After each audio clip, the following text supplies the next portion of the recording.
Des contenus culturels et pédagogiques pour éveiller un désir de découverte et d'approfondissement du français, c'est ce que propose le site Parlons français, c'est facile.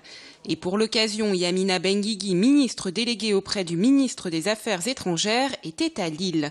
Le but du site, rendre plus accessible la langue française. Apprendre le français, on a parfois, que ce soit au fin fond d'un pays arabe ou en Chine, etc. On peut se dire que c'est compliqué. La toute première approche, c'est si c'est un institut, il faut le trouver. Là, vous avez ce SAS qui vous permet de rendre l'accès à la langue française beaucoup plus facile. L'espace francophone, comme je disais tout à l'heure, c'est 77 pays. Et apprendre le français, c'est peut-être pas forcément pour venir en France. Apprendre le français, c'est aussi pour être mobile. Un site qui se veut ludique et facile d'utilisation. Ils aiment la pluie et portent leur maison sur leur dos. Vous les avez tous reconnus, ce sont les escargots. Dans la ferme de Fabien Le Saffre, il y en a plus de 2,5 millions, soit 15 tonnes. Fabien élève les gros gris depuis 18 ans. Il propose des visites pour les découvrir avant de les déguster. Même vous avez appris des choses alors? Beaucoup. En fait, moi je les mangeais les escargots, mais sans connaître plus que ça. Donc on a beaucoup appris. Je pense que les enfants ont apprécié. 2-3 ont décroché, mais sont malgré tout intéressés en tout cas. Comment les escargots font des bébés? Comment on doit les réveiller? Et de la salade, des céréales et attendre des bébés. L'escargot, quand on les mouillait, il se réveillait. Est-ce que ça te donne envie d'en manger? Ah oui, c'est bon. On compte 5 à 7 héliciculteurs dans la région et la demande est très forte, surtout en période de fin d'année. La disparition des escargots sauvages est donc grandissante. Aujourd'hui, on mange 40 000 tonnes d'escargots en France, on en élève 800 tonnes. Donc il en manque énormément. Et donc c'est un problème, disons. Il manque d'éleveurs d'escargots, quoi. Il faudrait qu'il y en ait beaucoup plus pour pallier au manque de ces escargots que l'on ramasse dans la nature, qu'on doit ramasser de plus en plus loin. On en a ramassé en France. Aujourd'hui, c'est interdit. On a le droit qu'au mois de juillet. Ensuite, on en a ramassé en Pologne, puis en Roumanie. Aujourd'hui, on est en Bulgarie, en Hongrie. Et les ramasseurs commencent à s'intéresser à l'Ukraine, quoi. Donc, parce qu'on en décime les escargots sauvages, quoi.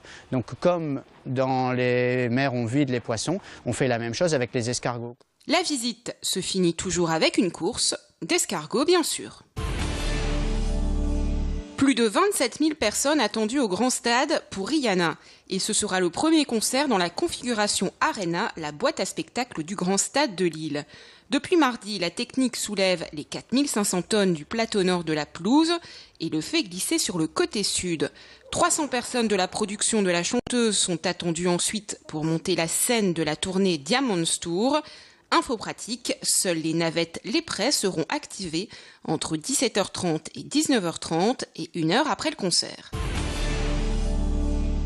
Des photos sur les grilles du parc Jean-Baptiste Lebas de Lille. 13 pays représentés sur 300 mètres, des panneaux de grande et très grande taille accompagnés de citations. Ce sont les œuvres de Frédéric de la Murène, photographe officiel du Quai d'Orsay.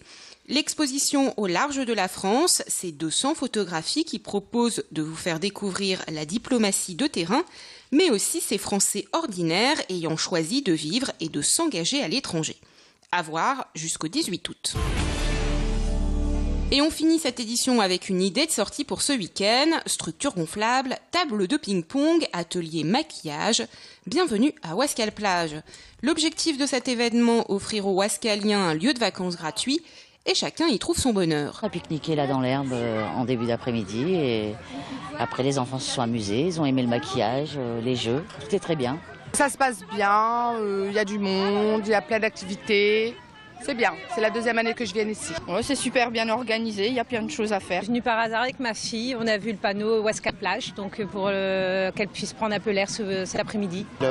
Aussi les stands, c'est pas mal. Une belle ambiance, beaucoup d'enfants heureux avec des sourires, c'est le plus important. Ils mangent juste une petite piscine. Des activités pour tout le monde qui ravissent les grands mais aussi les petits. J'ai fait maquiller un pirate. Il y a un peu de tout, pour des structures gonflables, des jeux de ballon, des concours.